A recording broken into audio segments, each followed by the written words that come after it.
probably 2 million asteroids in our solar system. The reason that Psyche is unique is that it is metal-rich. It's believed that it may be a remnant core of an early planetesimal. One of the ingredients that went into making our Earth, and one that we cannot see any other way. And it would be the first metal object that humankind has ever visited.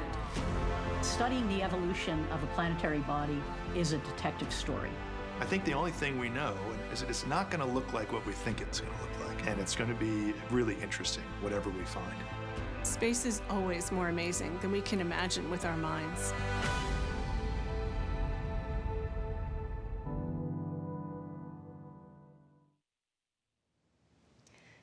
Good afternoon and welcome to NASA's Kennedy Space Center.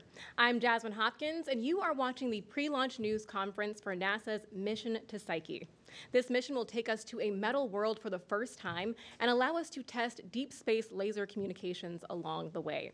The Psyche mission is set to lift off aboard a SpaceX Falcon Heavy tomorrow. That's October 12th at 10:16 a.m. Eastern. And this is a coast-to-coast NASA mission managed by NASA's Jet Propulsion Laboratory in California and launching from Florida's Space Coast. We have joining us today a distinguished panel of guests ready to talk to you about this mission. Starting from my left, we have NASA's Associate Administrator, Bob Cabana, followed by Dr. Nikki Fox, Associate Administrator for NASA Science.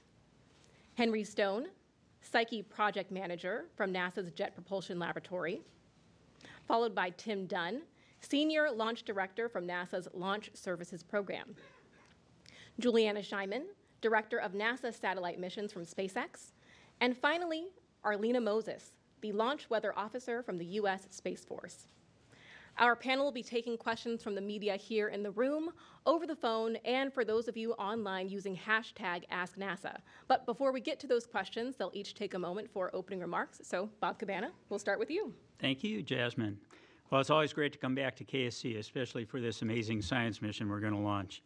You know, this is an incredible time for space exploration. We are on a trajectory to go supersonic, to go to the moon, to go to asteroids and to the furthest reaches of our universe. We're getting ready to launch this really amazing mission to Psyche, and it really leans into NASA's mission statement, the explore the unknown part. We're going to explore to increase our knowledge and to discover things we don't know, and in order to do that, we need to innovate. We create new technologies that benefit humanity. And then we make discoveries that not only expand our knowledge and understanding of the universe, but they inspire all of us. They inspire new generations to explore. You know, I get the opportunity to see all of NASA's portfolio as I travel across NASA and go to the different centers. And I got to tell you, it is just absolutely amazing, all the cool things that we're doing. As a pilot, I'm always interested in what we're doing in aeronautics. And when I look at the Sustainable Flight Demonstrator, the X-59 Quest, the low-boom supersonic aircraft, this is going to change the way we fly in the future.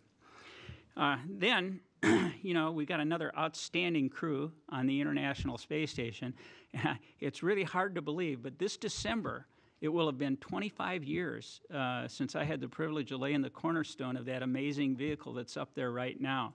And right now, this truly is the decade of science on the International Space Station. All the things that we're learning, it's just a phenomenal lab that's up there.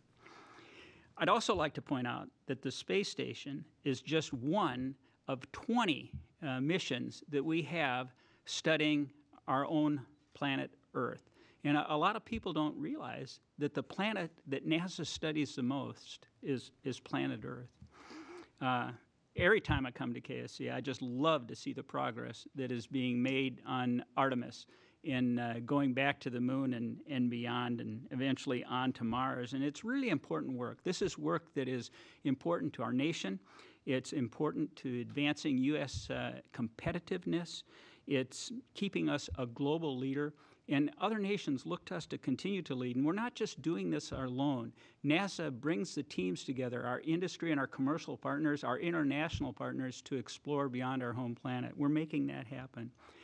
I am so proud of the science team and the Space Technology Mission Directorate for the Psyche mission and for the deep space optical comm that's going to go along on this flight. Absolutely amazing. Psyche, of course, as you heard, is the first time we're going to a metal world. All the times before, we've gone to planets and objects that are rock and ice, but tomorrow we're going to go to a metal-rich asteroid, also named Psyche, 2.2 billion miles away from Earth. And I didn't say it, but you know, this truly is a heavy metal rock that we're going to, and you guys can figure out whatever that means, all right? But I'm going to turn it over to Nikki in science to tell us more about the mission. Nikki? Thank you so much. It is so great to be here. As Bob says, it's amazing to come back to Kennedy, and I love coming here anyway, but when we come here for a launch, it's just so special seeing the team in their final throes ready to go. And of course, we hope that when we get to this metal world, it will just kind of reveal a treasure trove of scientific discovery and potential answers to our deepest questions about the solar system's history and our place in it. And of course, not just answers to the questions we have today, but we're scientists, more questions. We always get more questions when we get there. And we hope that by studying the asteroid, we'll learn more about the iron core of other planets in our solar system, including, as Bob said, the most important planet to us, the one we live in, the one we live on. And so we want to, we want to learn more about that core. It's impossible for us to actually go and study the core, but man, we can study that asteroid, and that will tell us all about our core. The origin of the asteroid itself is a mystery, and we hope to uncover that when we get there in 2029, because finding out where it came from will teach us about the formation of our solar system. Right now, scientists believe that the asteroid Psyche could be part of a metal-rich interior from the remnants of a small planet known as a planetesimal. But there's also a belief that it could be a totally new type of primordial solar system object that's never been seen before.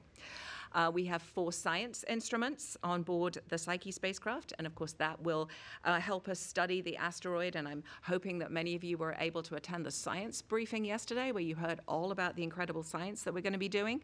And we've also got a really innovative mission design where Psyche, once it goes into orbit around the asteroid, will go at 4 different altitude profiles, starting at about 440 miles above the asteroid, going all the way into just 47 miles above the asteroid, which is freaking cool.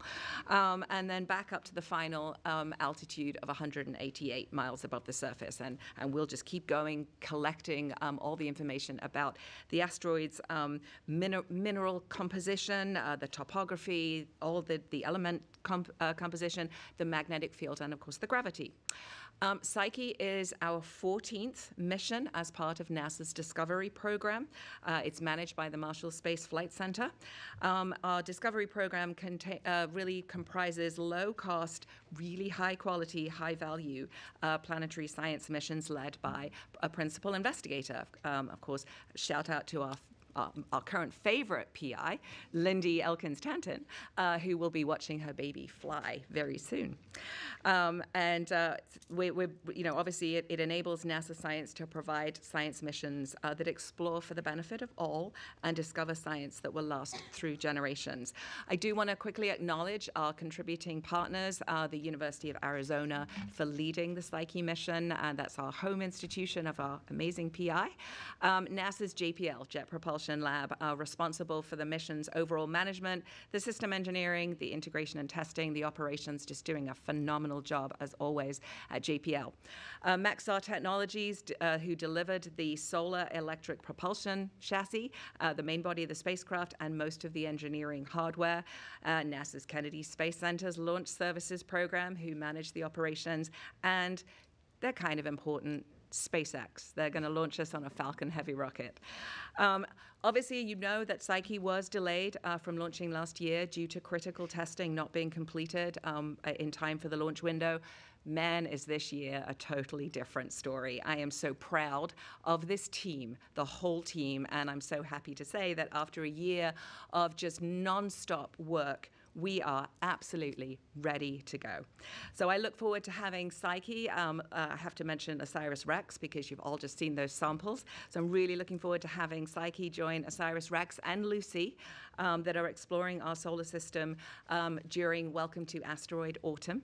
And it's one of our sort of engagement opportunities that we have in the Science Mission Directorate, with our goal to make science more accessible for all. We really want to lower the boundaries. We want to have everybody knowing that they're a scientist. You do not have to have a PhD to be a scientist. You just have to love asking questions. You're a scientist. So join us.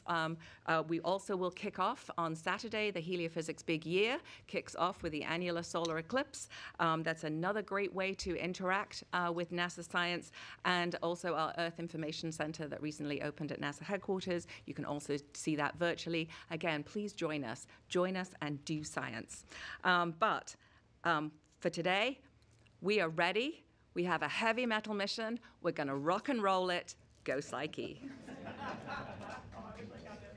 Awesome. Thank you so much, Dr. Fox.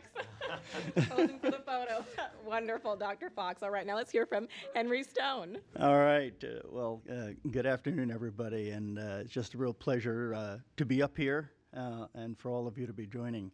A couple of comments I'll make in my open here. First of all, beginning, I want to start off by letting you know that the spacecraft is completely ready to go, right? It's been fueled. It's fully integrated onto the rocket, obviously. The rocket's now upright and vertical, as I'm sure you all know. The final version of the flight software has already been loaded on the vehicle. The final set of flight parameters that are necessary for launch have been loaded, so it's ready to go. Only thing that stands in our way, sorry, Arlene, is the weather. She'll brief us a little bit on that, but that is all we're doing. It's just a waiting game now for appropriate weather to go, and hopefully that will be tomorrow, but we'll see.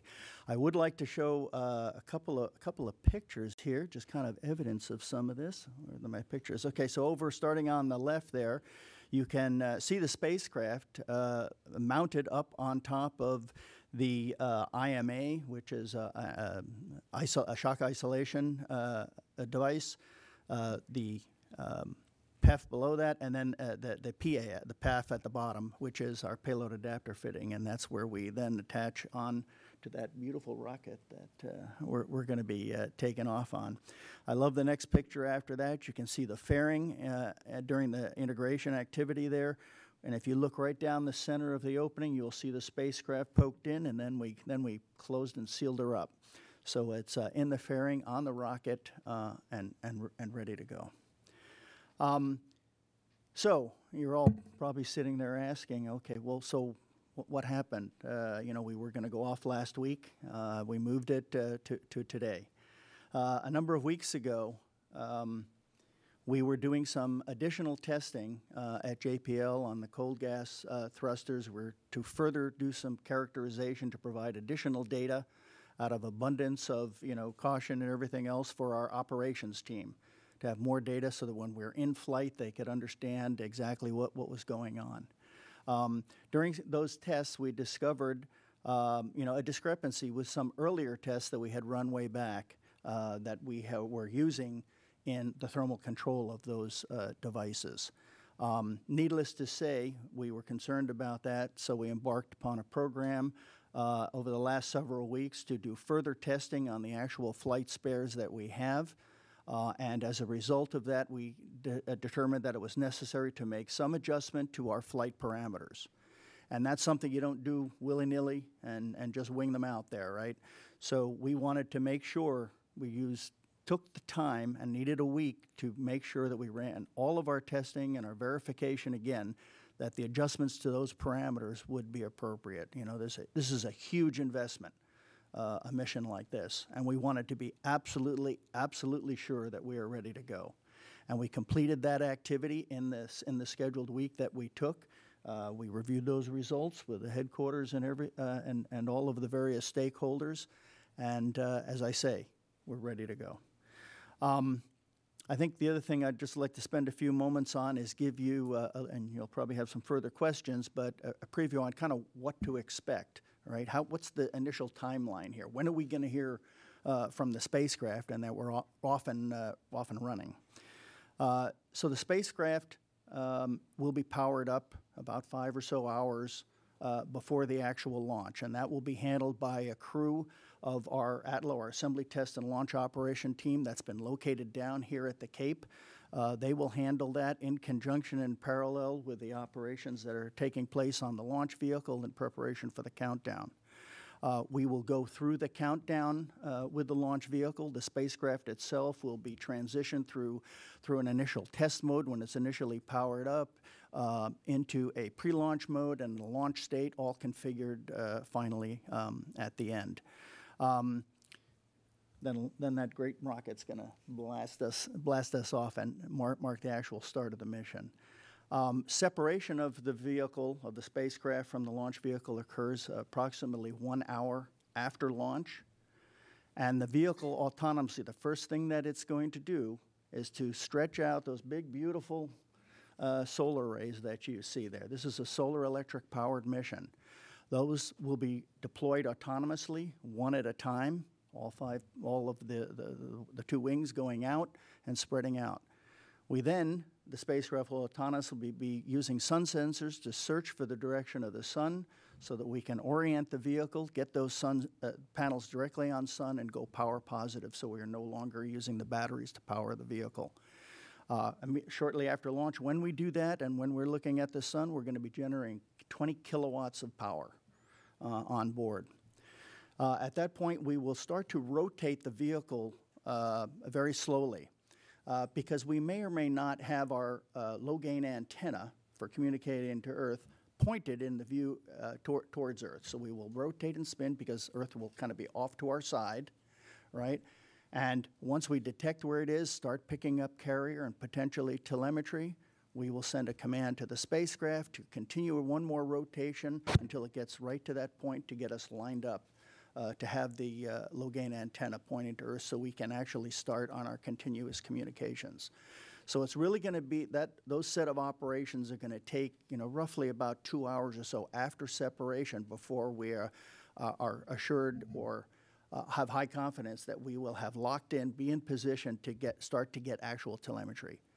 However, it is possible, depending on the orientation we get dropped off from the launch vehicle, that we may have carrier and or telemetry much earlier and or intermittently. So I just want to set everybody's expectations about, because I know the control team at JPL, which we'll be handing this off to, is going to be very eager to see those signals. So we'll be getting information as to whether and when we start detecting carrier, when we go into a full lockup so that we can get the telemetry. We'll get an initial dump of that telemetry, and then we'll do an assessment of the overall health of the vehicle within several hours after the separation event. So that's kind of the general high-level timeline. Let me see if I could I had a photo here. Like I said, we have 2 teams. The vast majority of the project is actually located at our mission support area. Back in California at the Jet Propulsion Laboratory. Here is kind of a picture of one of the rooms. You've probably seen this control room for other missions. But that's the team that we'll be handing off. So as soon as we separate, that's where all the action will take place. And our team here at KSC will be prepared to stand down and move back to California. So just endeavors of this size take an extraordinary number of people with extraordinary talents. And we've had that on this project. And it's not only within the project, but all the supporting organizations here and LSP and SpaceX to make a mission like this possible. And I just want to extend my thanks to them and just express that it's just been an honor to have the opportunity to sit in this seat as the project manager and lead this activity. So again, thrilled to be here. I'm thrilled that you are all here and the public watching to join us in the start of a remarkable mission to an extraordinary place, a metal-rich world. Thank you. Thank you so much, Henry Stone. Next, we'll hear from Tim Dunn from the Launch Services Program. Thank you, Jasmine. So I'm proud to be here today representing the women and men of NASA's Launch Services Program. I'm the launch director for the Psyche mission, and I'm thrilled to be a small part of the amazing team that's launching this spacecraft. Psyche is the 7th NASA LSP mission to launch on a SpaceX rocket, and NASA's first mission to fly on the massive Falcon Heavy. Psyche will depart from Earth from historic Launch Complex 39A right here at Kennedy Space Center. It's the second time we in LSP have gotten to launch from this pad that has previously hosted such venerable vehicles as the Saturn V and Space Shuttle. I'm glad you mentioned it, Henry, but I would like to recognize the Falcon Heavy Psyche launch team, SpaceX, NASA headquarters, NASA Kennedy Space Center, the Jet Propulsion Laboratory, and of course, the United States Space Force's Space Launch Delta 45. This assembled group of professionals is truly world-class as it's executing the Psyche launch campaign with surgical precision. While we represent our agencies and our organizations, it's amazing the incredible people that are putting their hands on the hardware and making this Psyche mission happen. Henry alluded to it, and I just wish for a moment that you guys could see some of the behind-the-scenes integrated activities across agencies, across organizations to get the job done. It's really fascinating, and absolutely this part of a launch campaign is so pleasurable for me personally to see how the team comes together to execute this amazing mission. But that entire Falcon Heavy team has been busy with final launch preparations. Just 2 weeks ago, we performed a successful mission dress rehearsal where we exercised the launch team in performing a simulated countdown. Then, a few days later, the combined launch team held our flight readiness review where we assessed readiness to go conduct a static fire of the vehicle. We came out of that review successfully, and then 2 days later, on the 30th of September, we ignited all 27 of those incredible first stage Falcon Heavy engines for 7 seconds on the pad. And that was a hugely successful test. Subsequently, we returned the Falcon Heavy into the LC-39 hangar, and then its precious cargo, the Psyche spacecraft, was mated to the rocket just this past Friday. I'd now like to show a video of the launch team's efforts to date in preparing for launch of this mission. Please roll the tape. There's the LSP patch. I love that one. So there we are in April of last year, of 2022, where Psyche arrived here at the launch site.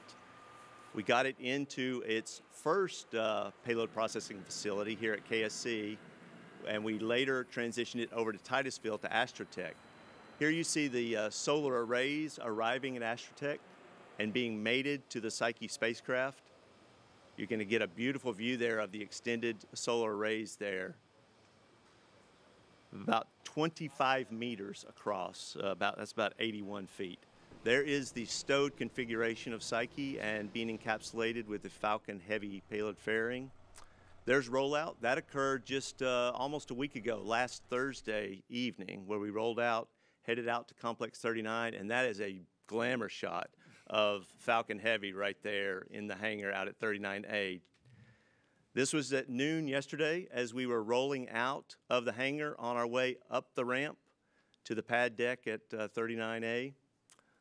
Great shots there. And we're going to get a shot from last night. That's about 11 p.m. last night where we went vertical on the launch pad. And as you guys walk out of this building, you can look across the way and see that beautiful rocket in its gently used configuration for those side cores. But we're looking forward to seeing some of that type of video here in a few days, successful liftoff, and then obviously returning those side cores back here to the Cape for reuse on a DoD mission later this fall. And then we want to set those boosters aside and use those again for Europa Clipper next year. So they'll get some great NASA LSP use out of them. So yesterday we held the NASA SpaceX Launch Readiness Review, our LRR, and just this morning we did an LRR with Space Launch Delta 45. In both reviews, we received approval from senior NASA, JPL, SpaceX, and U.S. Space Force leadership to enter into launch countdown. As you saw yesterday at the launch pad, we did begin those final launch preparations by rolling Falcon Heavy with its mated Psyche spacecraft out to the pad deck and erecting it into the vertical launch configuration. We do have some weather challenges ahead of us that we'll deal with over the next few days, and Arlena, our launch weather officer, she's going to expertly cover that for you soon. But weather permitting, and once we come out of another weather call later this afternoon, early tomorrow morning we're going to man consoles and perform final pressurization, vehicle checkouts, and then spacecraft transition to internal power. If all's gone well to that point, about an hour before launch, so somewhere around 9:20 a.m., we're going to begin, we'll do a poll and begin loading the cryogenic LOX and the super chilled RP-1 onto Falcon Heavy's 3 cores and its second stage. After completion of that propellant loading, along with a series of final launch vehicle checks, we are going to be ready for our targeted instantaneous T0 of launch at 10:16 and 49 seconds Eastern Daylight Time tomorrow morning. So to summarize, the Falcon Heavy rocket and the Psyche spacecraft are ready, and the launch team is prepared and excited to launch this amazing metal asteroid mission. Back to you, Jasmine. Thank you, Tim. Now here to tell us more about Falcon Heavy, Juliana Scheiben from SpaceX. Thank you. I'd like to start by thanking NASA and its partners, the Jet Propulsion Laboratory and Arizona State University, in support of the mission. It has been a long road to get here, but we are so excited to be at this phase of the mission, so close to liftoff, and finding out what that Psyche asteroid is made out of. Psyche is an incredibly important mission for SpaceX. As you heard Tim mention, it is the first Falcon Heavy launch we're having for NASA, and it is also the first launch for SpaceX that has required what's called Category 3 certification. This is the highest tier of certification one can get on a launch vehicle. It demonstrates that the launch vehicle is ready for NASA's most important science missions. That means Falcon Heavy has been through the ringer, whether that's design reviews, qualification testing, acceptance testing, post-flight data reviews, independent verification and validation work. Falcon Heavy is ready, and we are so excited to have Falcon Heavy be supporting the Psyche mission. The last of those reviews, you heard Tim mention, we successfully completed yesterday the launch readiness review, and we're tracking no issues on the rocket, and the rocket is looking great ahead of tomorrow. And poor Arlena has some work to do, but in Arlena we trust. After liftoff, you heard to mention we'll go through a series of events, and those side boosters will separate and come back and return to land here at Cape Canaveral at landing zone 1 and 2. So for those in the area who have come to visit and watch the launch or who are living here, don't be surprised if you hear a couple of sonic booms. And really, you know, reusability is so key to SpaceX's mission, and we're so proud to have a partner like NASA who has embraced reusability. You know, you heard Tim mention the Europa Clipper mission flying on Psyche's boosters. You know, reusability is so key. It's amazing to have a partner, you know, embrace that with us. And you know, we believe it furthers both of our missions, and so we're really excited about that. We have a lot to be excited about because Falcon Heavy, this is the beginning of a suite of amazing science missions we have coming up on Falcon Heavy. So we have Psyche, we have GOES and Europa Clipper planned for next year, followed by HALO PPE, which is NASA's Lunar Gateway, and the Roman Space Telescope mission. So that is a suite of amazing science missions partnered with Falcon Heavy, and we cannot be more proud to be trusted with NASA's science missions. And that all kicks off with Psyche, hopefully tomorrow. So on behalf of everybody at SpaceX, I just want to thank NASA again for their continued confidence. Thank you. Thank you, Juliana. And as we've heard, the weather has been mentioned several times already during today's briefing. So Arlena Moses, take it away. Thank you. Yes, I guess last but not least, of course, is one of the things that a lot of people have touched on today. Weather is one of the big watch items for at least our primary window going into tomorrow. We're kind of all watching an area of low pressure that's developed in the Gulf of Mexico, a non-tropical area of low pressure. I know sometimes this time of year we can get tropical systems, but this one is a non-tropical one. And as it kind of approaches us here over the next 24 hours, we're going to start to see steadily decreasing, deteriorating weather here across Central Florida and the spaceport as well. So we'll start off with taking a look at our satellite imagery giving us a broader view across the southeastern U.S., Gulf of Mexico, what's going on. And the area of interest that we'll be watching here is you see the brighter colors, the whites and the oranges and the yellows. That's the kind of colder thunderstorms and cloud tops associated with that area of low pressure. And a little closer to home, there is a frontal boundary. If you guys were here earlier this week, into this past weekend, we got that nice first taste of fall that came in.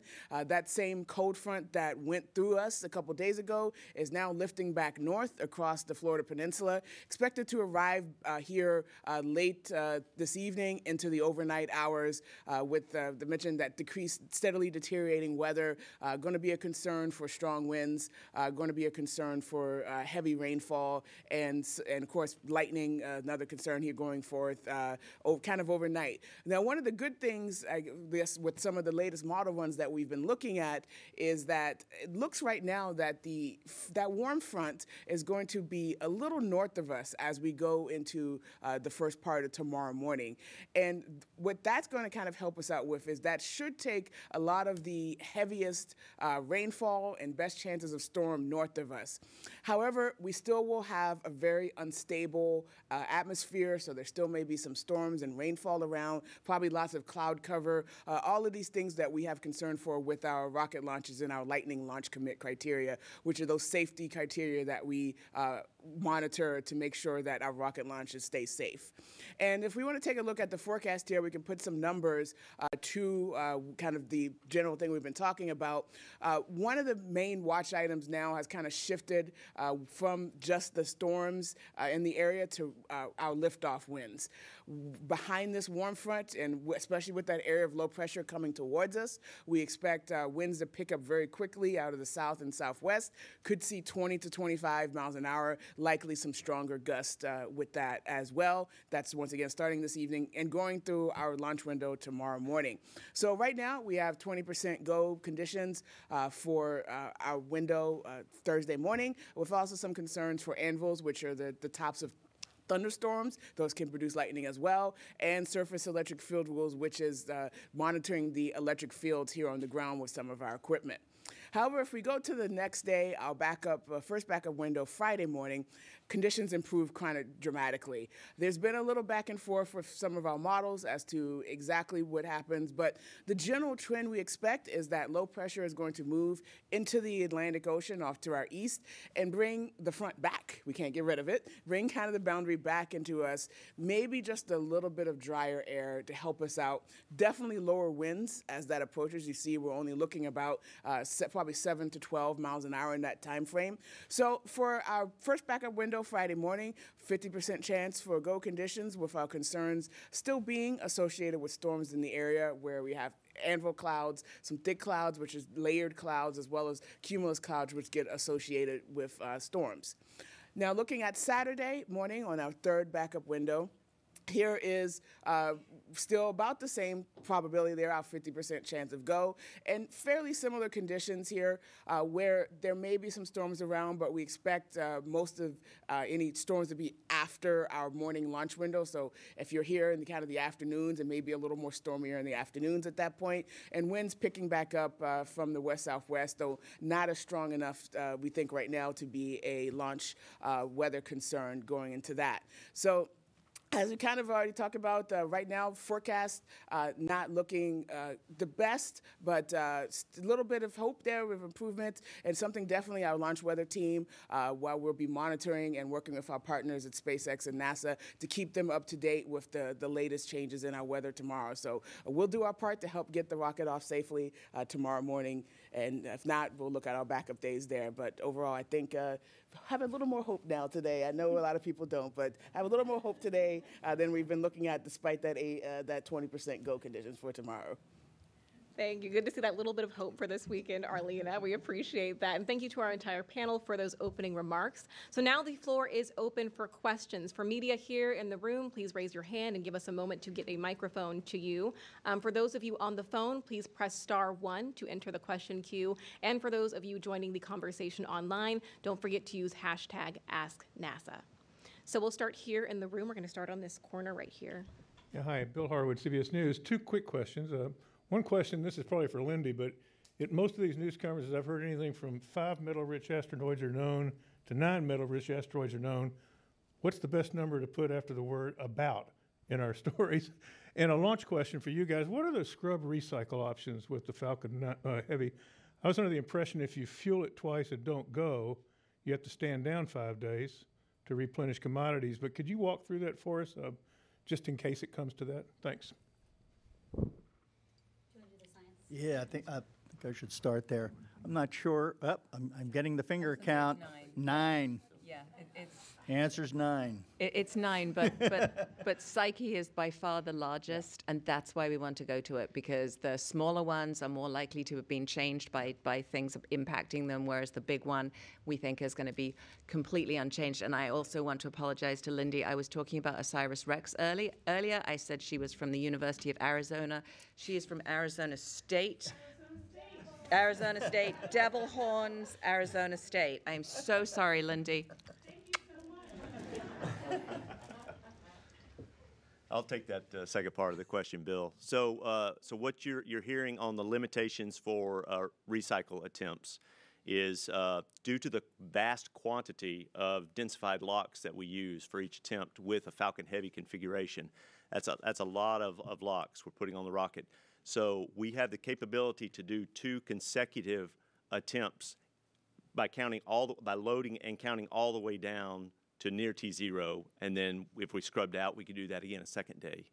And then after that second attempt, have we done that, then we would be down about 5 days to replenish the locks in the ground sphere and get it into a densified state. So that's where you're hearing 2 consecutive attempts, and then there's a period of time.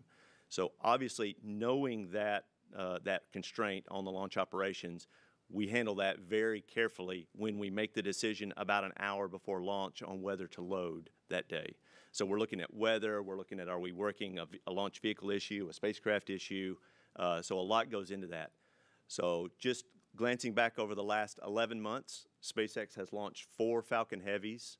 Of those 4, 2 of them went on the first attempt, and the other 2 went on their second attempt. So the 2 of those were DoD missions, and the other 2 were commercial missions. So SpaceX has a lot of experience in handling that, especially in the last year. So it's obviously it's a critical launch decision. We treat it with a lot of reverence because of the limited planetary window that we're dealing with in the big scheme. All right, thank you, Nikki and Tim. All right, we're going to start here in the middle of the room again, if we can. Might give us a second to get you a mic.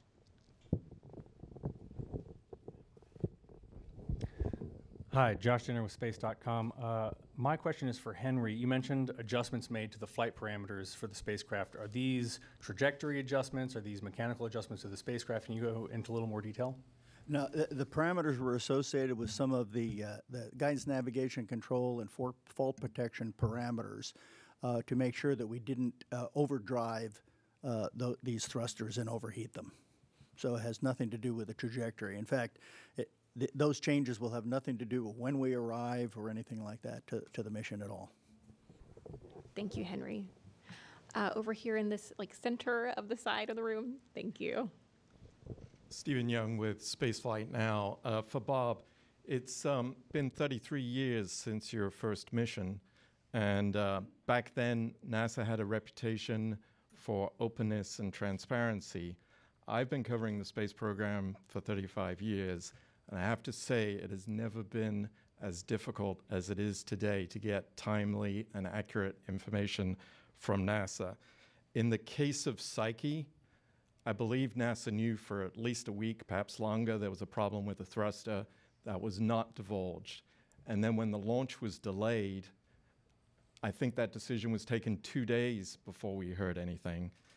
And when we ask questions of NASA spokespeople, it seems like they're not able to speak without their words being approved by committee. And it takes an incredible amount of time to get any responses. We're told to look for the blog post. The blog post often arrives in the evening, as it did with Psyche.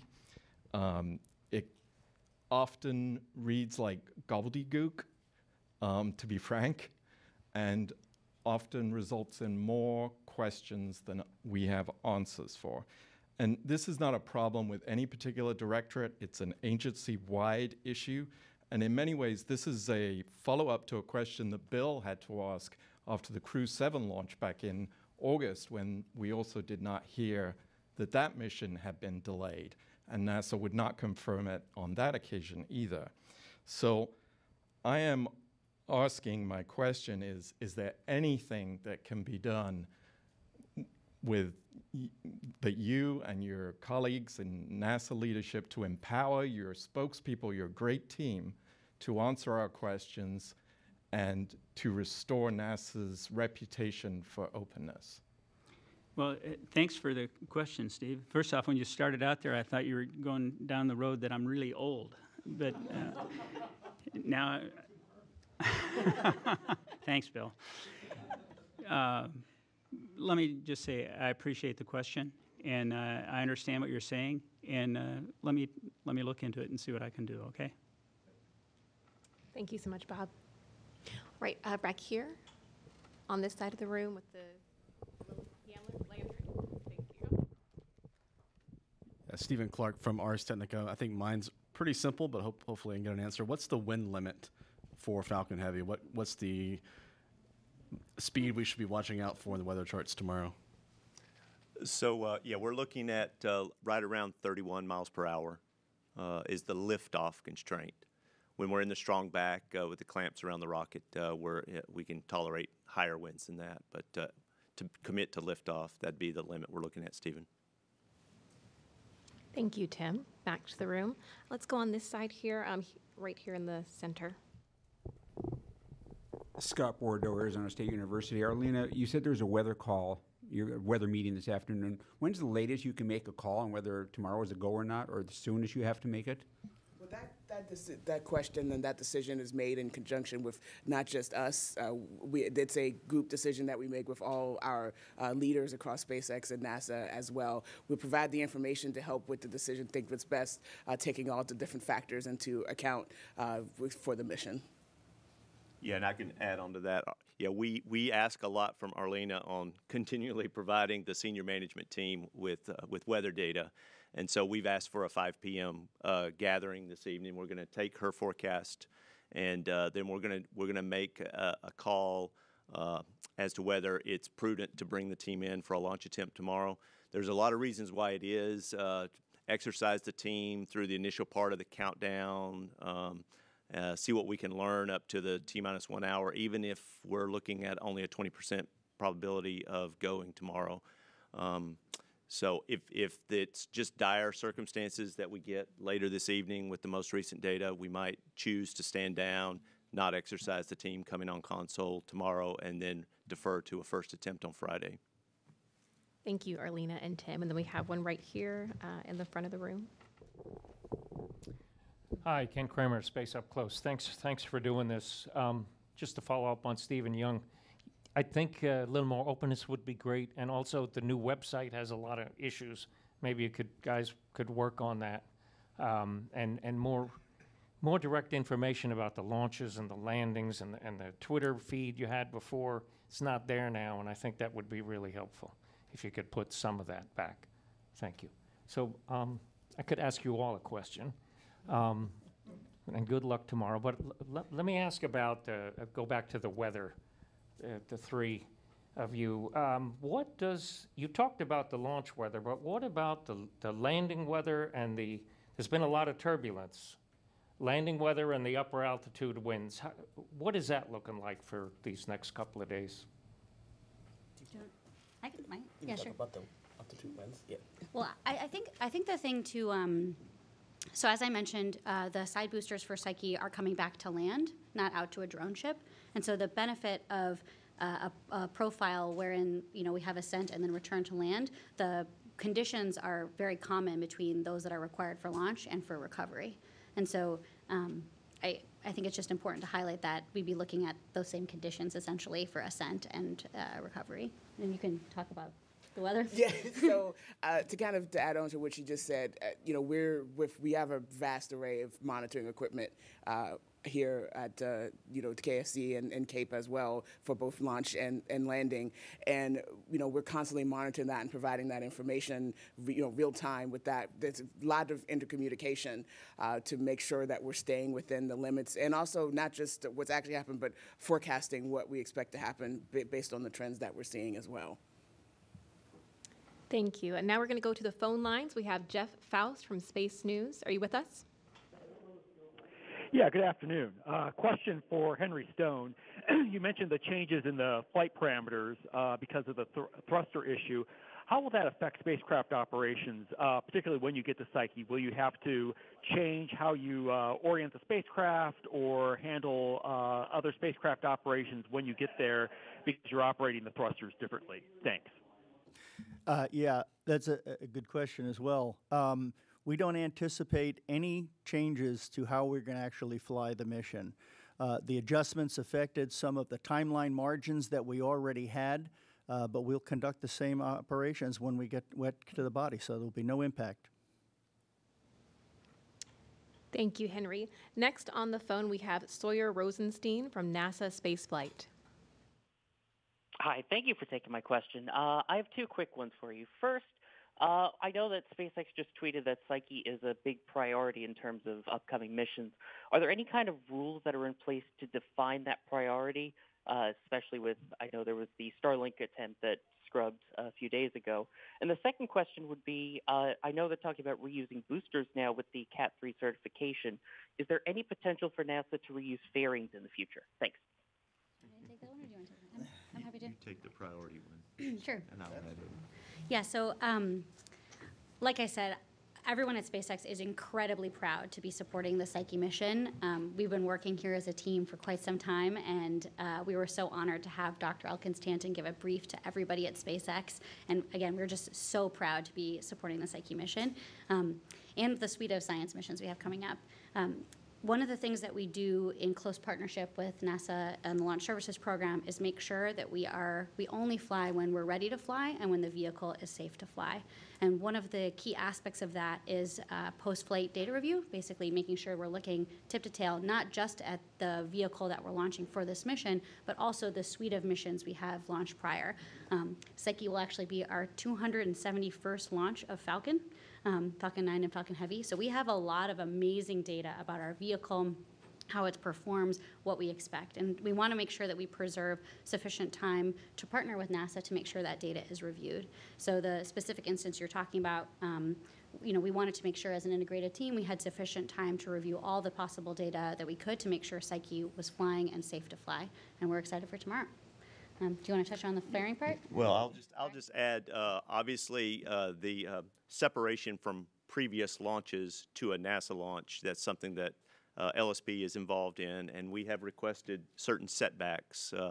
And SpaceX has accommodated our request, and we thank them very much for working with us on that. What that setback from a prior launch, and we did ask them to stand down on the Starlink earlier this week, it gives our team time to review that prior launch's data to see if there's anything applicable that we would want to know before we commit to a Psyche launch. And so our team was busy on the LSP side of looking at the Starlink 7-4 data, which had launched very early Sunday morning. And so we asked them to stand down on a Starlink here.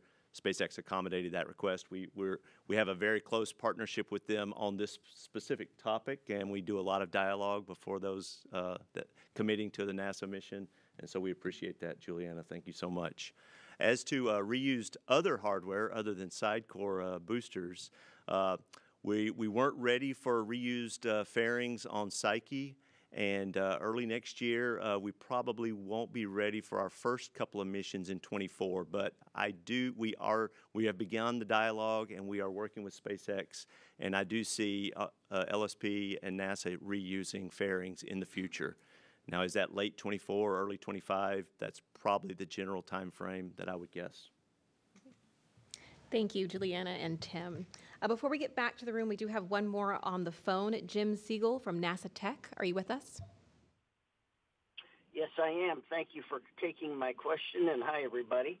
I'm curious about whether, given potential weather delays, if at some point, depending upon the number of delays and the amount of time, will it be necessary to bring the spacecraft back into the hangar to do any sort of resets or replacement of parts or whatever? Thank you. There should not be any reason why we would have to do that at this point. The spacecraft's got a very large battery. We're charged up and we're ready to go, so we don't anticipate that need. Thank you, Henry. All right, let's go back to the room. We have one here on the corner. Hi, John McGill from Wyandotte Cable TV. And this question is for NASA and JPL and SpaceX. Besides the Cat-3 being a first, are there any other firsts for this mission with the electronic drive or anything like that? Well, the first is the first use of the Hall effect thrusters, the part of our electric propulsion system for a planetary mission. It's used for Earth orbiters, but this is our first time taking it out into deep space. So we're very excited about that, and I think that's going to open up a lot of other opportunities for future missions as well. Thank you, Henry. Back to the room. We have one way in the back. Just give us a moment to get you a microphone. Actually, can I add to that last question? Oh, yes, please go ahead. Yeah, so the other thing that we have for the first, of course, is we have the tech demo of the Deep Space Optical Communications, so DSOC is flying. We're really excited. You know, you think about when we put fiber optic cables in here to increase our ability to talk on Earth, DSOC's going to do that for us in space. So that's a really exciting thing for us, too. If I may also add, this is our first Falcon Heavy launch for NASA. It will be our 8th Falcon Heavy overall, but it is our first Falcon Heavy launch for NASA. So we're excited about that. Thank you all for tag teaming that answer. Now we have another question way in the back there. Yes, hi, Will Robinson-Smith with Spaceflight Now. Thanks for taking the time to answer our questions. Question for Juliana. With the Falcon 9 boosters well on their way towards 20 total flights, and this being, I believe, the 5th time that these side boosters will be used, or 4th time, is there a current limitation on the reuse for the side boosters, and does the process differ for reevaluating them for further flights? Is there any daylight between those and just your classic Falcon 9s? Thanks. Yeah, thank you for the question. So I mentioned this in my introductory remarks, but I really have to give credit to the NASA Launch Services Program for embracing reusability and really not just partnering with us on, they really partners with us at the technical level. So at every single, NASA has reviewed every single component on our launch vehicle, at how many flights each individual component is qualified for, and like I said, we only fly when the vehicle we think is ready and safe to fly. And so for all of our boosters, it's not as simple as, this many flights and you're good. We look across not just, the individual component qualification, but also the post-flight data. We actually get the data back from each recovery and look to see if that vehicle is ready to fly. So I don't have an easy number to give you of how many flights NASA is good for, but I will say that it's a technical discussion we have in partnership when we look at the actual data. So Psyche's side boosters have flown 3 times prior to Psyche, 2 Space Force missions and a commercial mission. So Psyche will be their 4th flight. Yeah, I think that was answering your question. Thank you, Juliana. I can just reinforce, like where we are within NASA LSP right now on reflight, as Juliana mentioned, a lot of partnership, a lot of analysis of the as-flown hardware, and we've shown that we've flown 5th boosters. We're about to fly to 4th flown, or this would be the 4th flight. When Europa Clipper uses these side boosters, it'll be their 6th flight. That's the family of flights, as you can kind of tell, that we're comfortable with today, but we're always continually looking at data and trying to push that forward. Thank you, Juliana. Thank you, Tim. We do have another phone in question. Marcia Smith from Space Policy Online. Marcia, are you with us? Yes, thanks so much. My question is for Henry, and again, it has to do with the thrusters. You've said several times that it's not going to affect the mission operations. It's not going to affect when you get there or what you do when you get there. What would have happened if you had not discovered this pre-flight? What exactly would have been the impact on the mission, and at what point in the mission would you have discovered there was a problem? There would have been a potential risk of overheating the thrusters and damaging them. So it was a serious issue that we had to deal with. And we would have probably discovered that right away had we not caught this and done the due diligence that we went through. And that's why we took that extra week to make sure that we could thoroughly review, get many different sets of eyes on the testing and the changes that we were making to a select subset of parameters. Yeah, and I think it's important as well just to give a shout out to the team for the fact that they found this and the work that they did. You know, it seems like, well, you know, we lost 7 days of the launch window, but we discovered this asteroid in 1852, and people have been waiting a long time to go study this asteroid. And when you've put all this effort into your mission, you take that extra time to make sure it's perfect. And so, you know, I really think the team deserves a lot of credit for doing that work to make sure this mission's a success. Yeah, I think, you know, we didn't have to do the testing that we were doing in preparation for operations. You know, we just kept going right to the end, make sure that as much as we can do before we would launch to ensure the success of the mission. It's a huge investment, and all the people involved in the project wanted to do that. Obviously, right? We've got a personal commitment for many years, and all want to see it succeed. So yeah, I'm very proud of the team for tracking it down and the heroic effort to address the issue in the time we did. All right, thank you so much. So that is all the time we have for questions today. I want to thank our panelists for joining us today. Of course, thank you to the media for participating, and for those of you watching online, we appreciate your presence as well. As a reminder, Psyche is set to launch aboard a SpaceX Falcon Heavy tomorrow. That is October 12th at 10:16 a.m. Eastern. Live commentary is set for 9:30 a.m. Eastern on NASA TV and NASA.gov/NASA TV. We also ask that you please tune in today to the NASA social panel streaming on Facebook and X at 2:30 p.m. And until next time, go NASA, go SpaceX, and go Psyche.